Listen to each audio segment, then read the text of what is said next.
Today, we're talking about the heartbeat of your investments. I just want to tell you how excited I am to connect today and have a conversation about women in venture capital with one of my favorite people, brilliant intellectualist with a gigantic heart. Today, we are diving into the world where every financial decision is a vote. It's a choice that echoes your values and your aspirations. Whether you're a seasoned investor or you're just getting started, get ready for an insightful journey. We're going to explore the transformational power of investing with your heart. It's more than a transaction, it's a statement.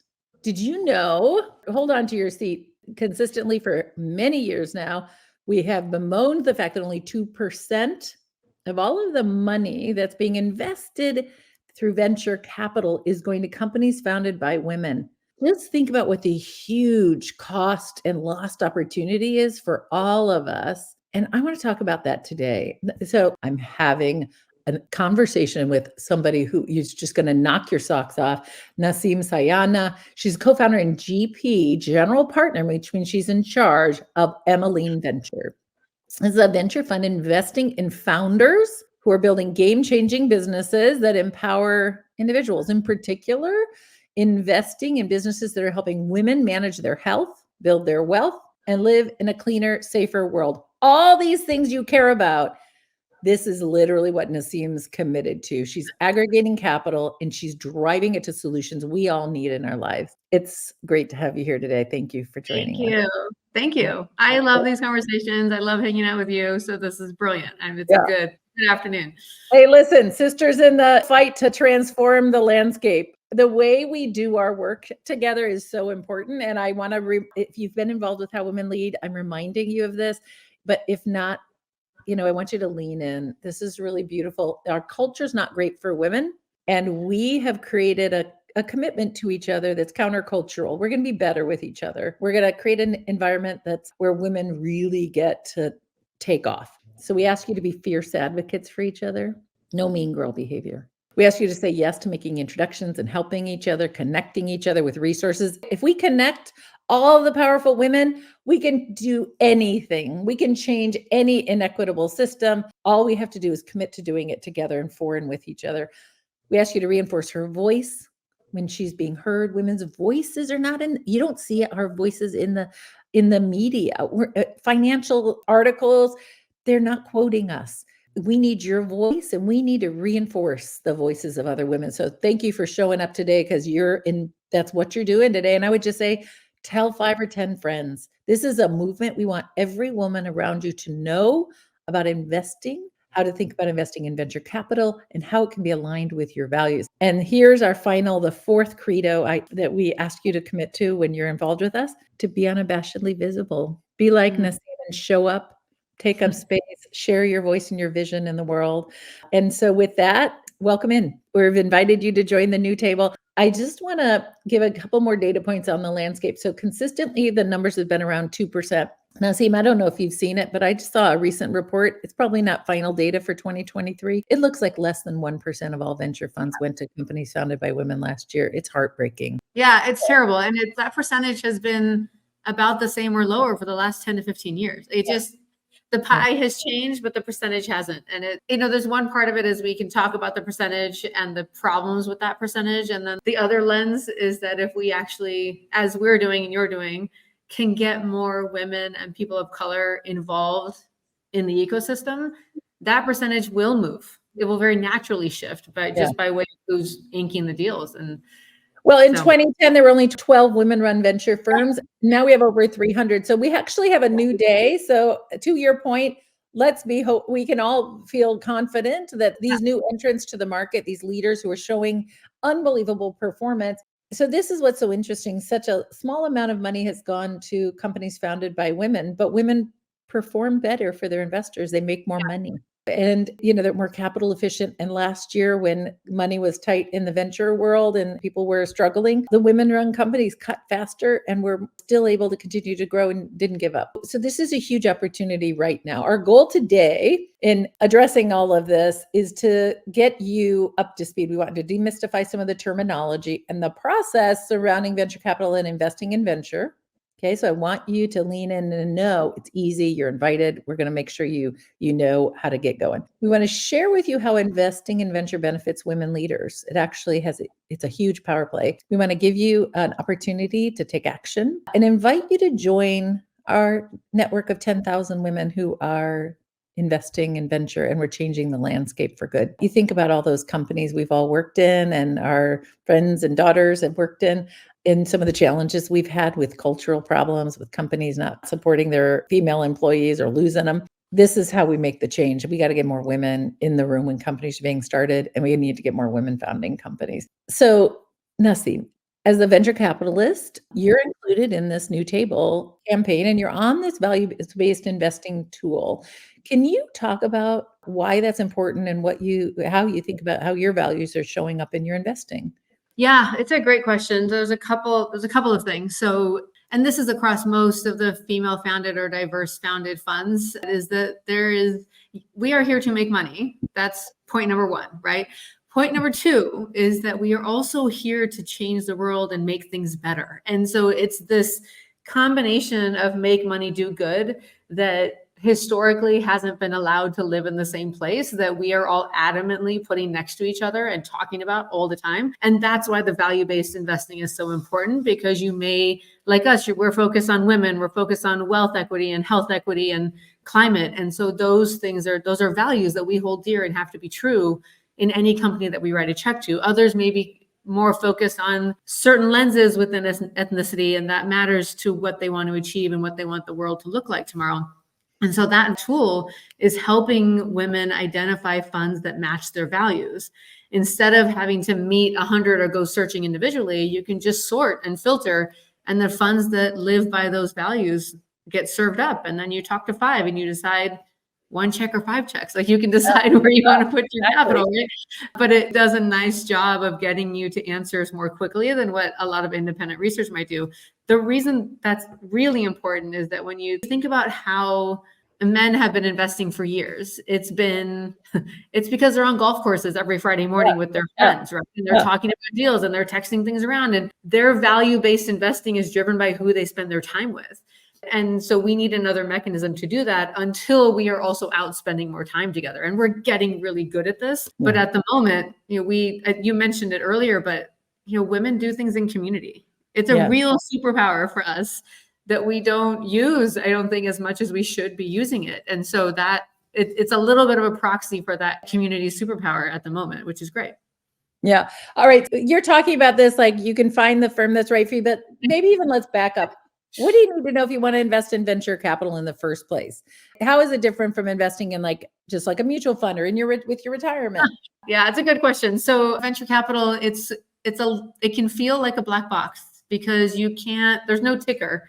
You can't watch it on TV every day. You can't look at your stock price daily and understand whether it's up or down.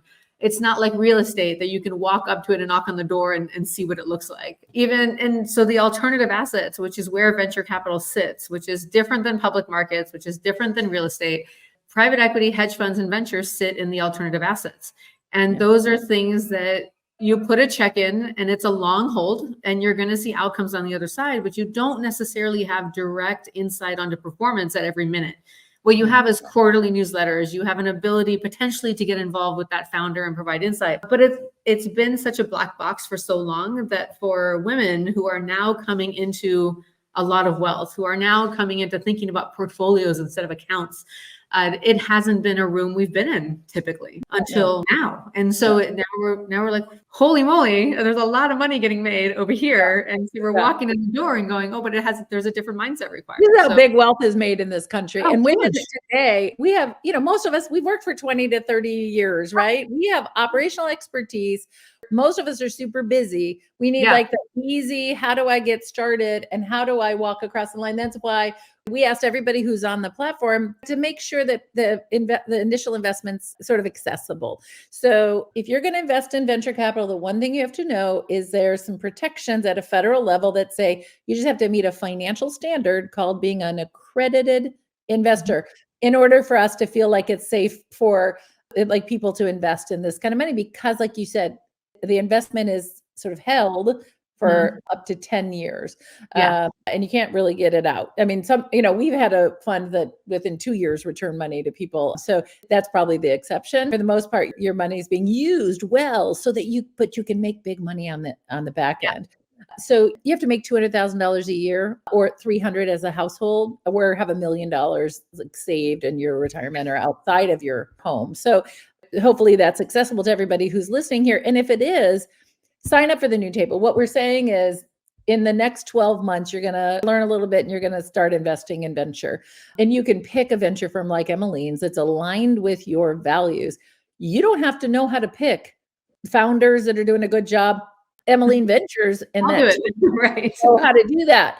And I've been in the room with Naseem when she's talking about all of her diligence. She is such a disciplined, responsible investor and has such a great reputation. Everybody wants her to be investing in their company and being a steward of your resources. So I think that's how you want to think about it is, do I trust and believe in this person who's running the firm, that they know what they're doing, that they're aligned with my values? Then you just pick how much you're going to invest. It is not that complicated. You can get involved in lots of ways depending on the fund and how they're structured.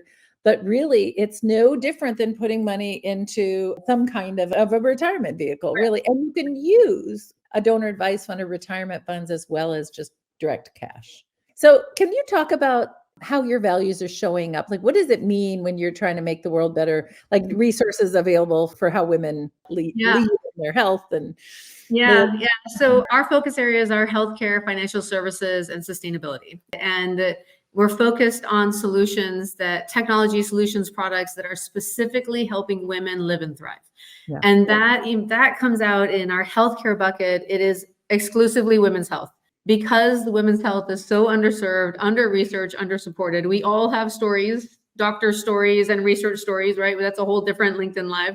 And we want to help solve that. We want to change how healthcare works for women, because there's something else that's related to why venture is important, is that a lot of the companies we use every day, a lot of the apps we use on our phone, even the physical product we use, has come from venture-backed companies, Google, Facebook, Teslas, et cetera, Uber, et cetera. Like, we use these things every single day. We have picked up behaviors from these things that we now live by every day. But they're all male-founded companies funded by male VCs. And when you think about women's health, the reason healthcare doesn't work for women is because it's been largely designed around men. And the system thinks that women are small men. And so in order to, right, it's not really how it works. Yes.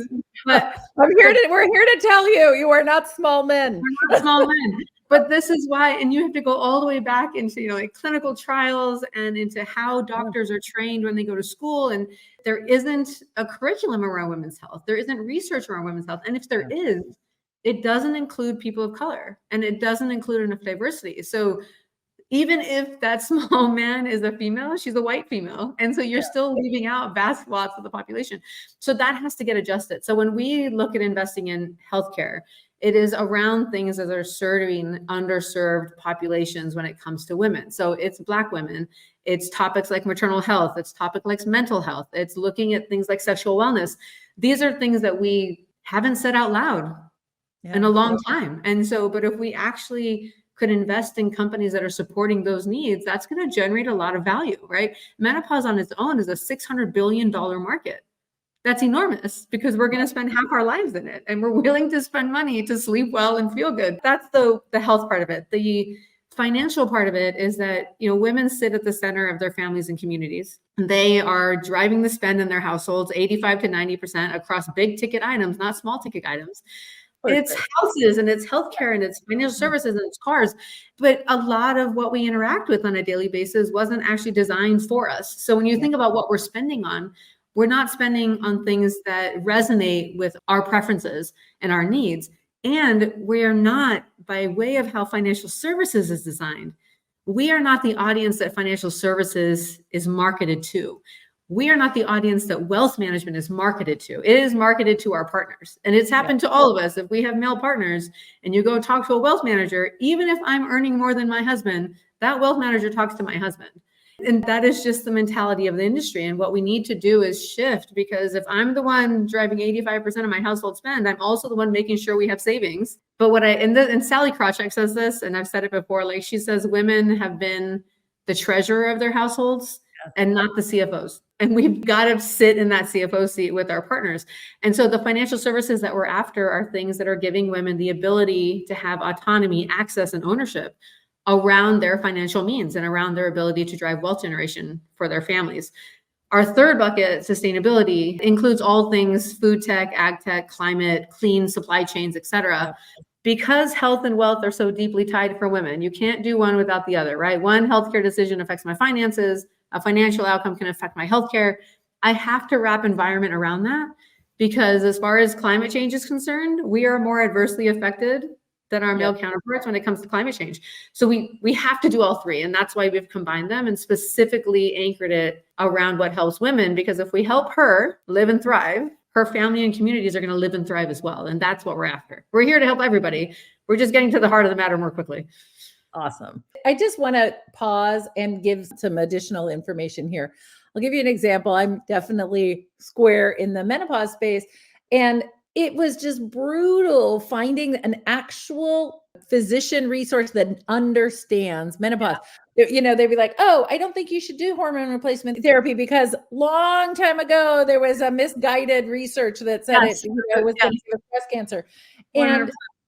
And so I find this company called MIDI, M-I-D-I. Everybody who's in anywhere close to menopause, check out this as a resource. Everyone I talk to who uses it, literally $80, get on a phone call. Within 20 minutes, I have a prescription that changes everything. And, you know, by not having menopause solutions, and in this case, what's right for me is hormone replacement therapy, women's heart disease, bone density, hot flashes are terrible for you. We don't even know this stuff. And we have all this misinformation because we don't have healthcare systems and organizations designed by women for women with women practitioners who really are trained in what we need. So to me, that is such a, and I didn't invest in it because it was started when I wasn't investing. So, but it is a absolutely great example of a company. Yeah, absolutely. We have two menopause companies in our portfolio, very similar, right? They're solving the knowledge gap, providing digital prescription services. And, you know, after you hit menopause doesn't mean life is over. It just means you're going to live for another 40 years in a different way. And that's okay. So there's a question, and it's saying, oh, what about the women who've done a bad job, who've lost people money?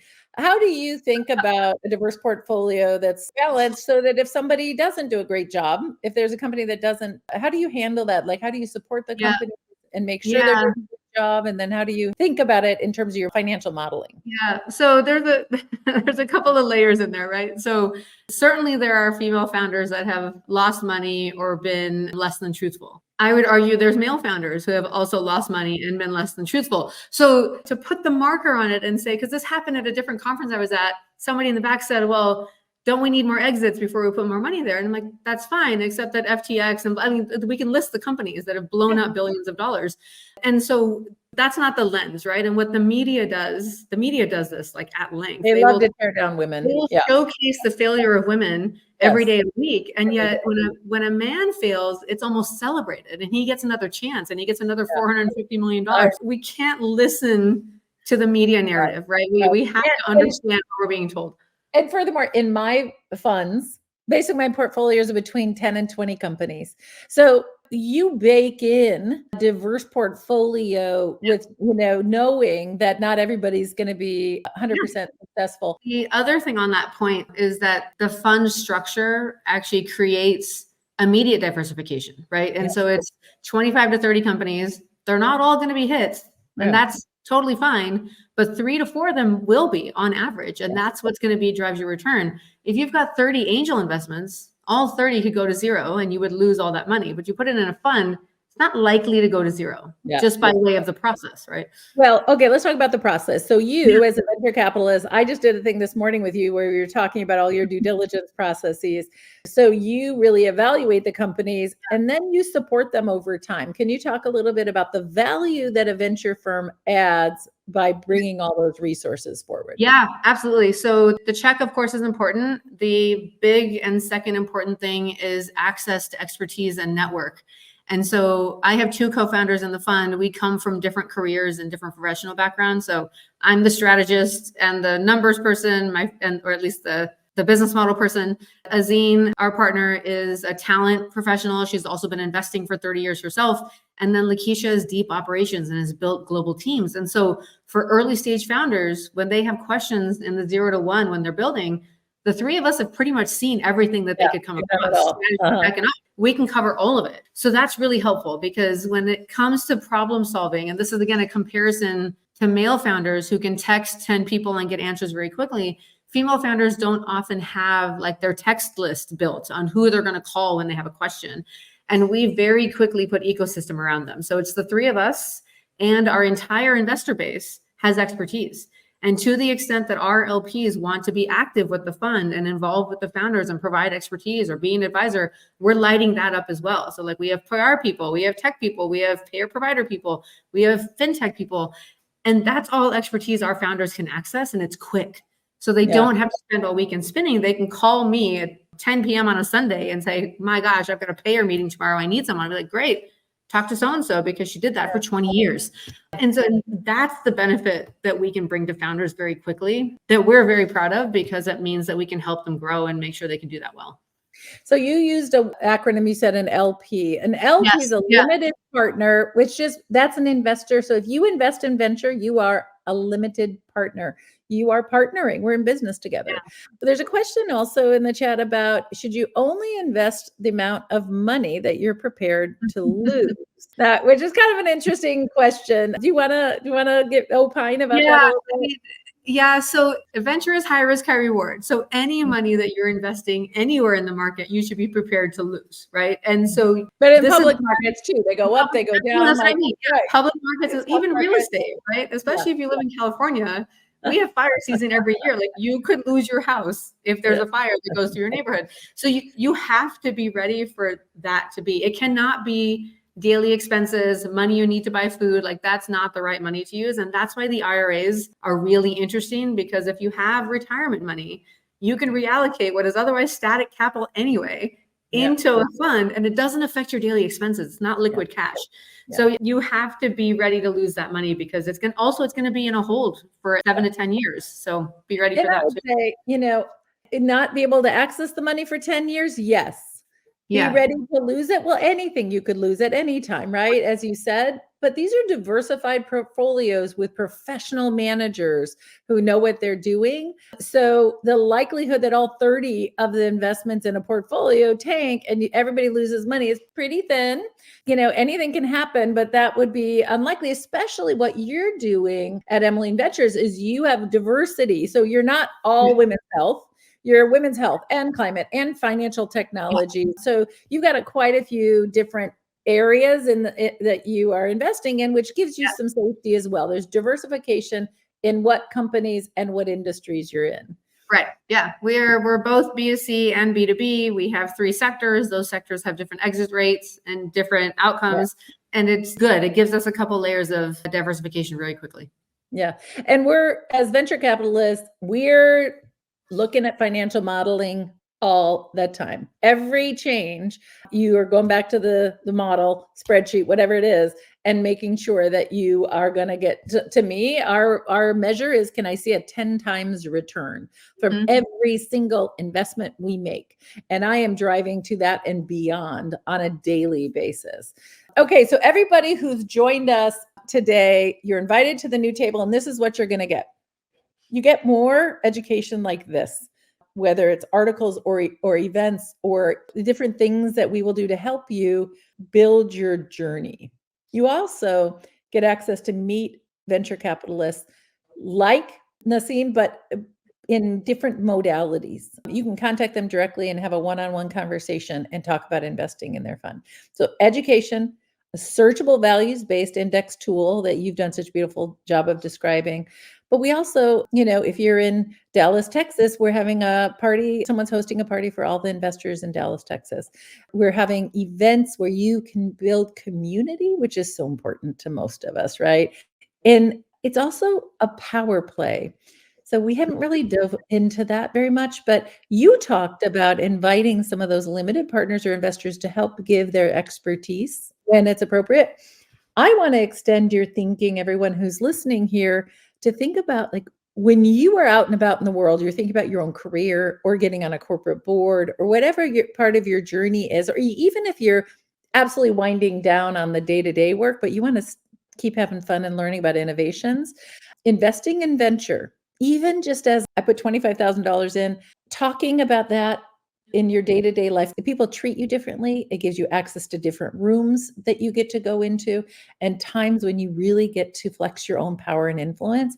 It's a game changer. So I want to encourage everyone here to be thinking about this as also an investment in your own professional development, because you get a different lens. If you hang out with Naseem, you are getting a whole different view of the world and also the innovations that are coming. Like, how fun to what deals are you hearing about, It's great.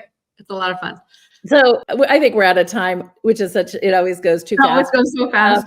Yeah. One of the final questions is, what's a minimum amount to invest? And it depends in different venture firms. But with you, Naseem, what's a minimum investment? So our minimum right now is $50K. We did have 25K spots earlier. They all filled up. We're at $50K now. A couple of things to keep in mind, though, and these are important education details, is that it's not all due at once. There is what's called a capital call schedule that spreads that capital over about 3 years. The first call is 25%. That's what's due at signing. The rest of it will be much smaller chunks, 10 to 15% every 3 months, 3 to 4 months. Every fund does that a little bit differently, but that's what's true for us at Emmeline. We are fundraising. I'm actively converting people daily. So if you're here for it and want to talk, please reach out. I'd love to have everyone. And we are after some really great stuff. So if you want to chat about it more and understand pipeline or hear about some of the companies, I am happy to share because I'm very excited about what we're looking at. And I'd love to have more people in it with us. And even with a $50,000 commitment, it sounds like those can be in $5,000 and $10,000 chunks, depending on what. I mean, that first chunk is the 25%. The first chunk is 12 grand. So So, and in our venture firm, our minimum investment amounts $25,000 and it's spread over 4 years in equal amounts. So finding sort of the right pacing that's right for you, but also, the leader that you trust and the values alignment for you, we think is the right formula. We've done research and found that that's generally the case. Do you accept investors outside the United States? Yeah, absolutely. All right, fantastic. Not everybody does. It's a great question to ask. On this note, everybody who's joined us today, you're invited to join us at the new table of Power, Wealth, and Influence, where we are setting the stage for the future companies that are being developed so that they meet our needs. And we're so excited to have you along with this journey. This is your invitation. We're going to create a ripple effect for the world to make it better, safer, and have better solutions for all of us. And we're going to make money while we do it. We're going to make loads of money. It's going to be a ton of fun. I'm seeing a lot of I'm interested in the chat. You can find me easier than I can find you. Ping me on LinkedIn. We can share emails or something, but LinkedIn might be easiest and we'll get it done. We'll talk more. Excellent. We can't wait to partner with you. Have a great day, everyone.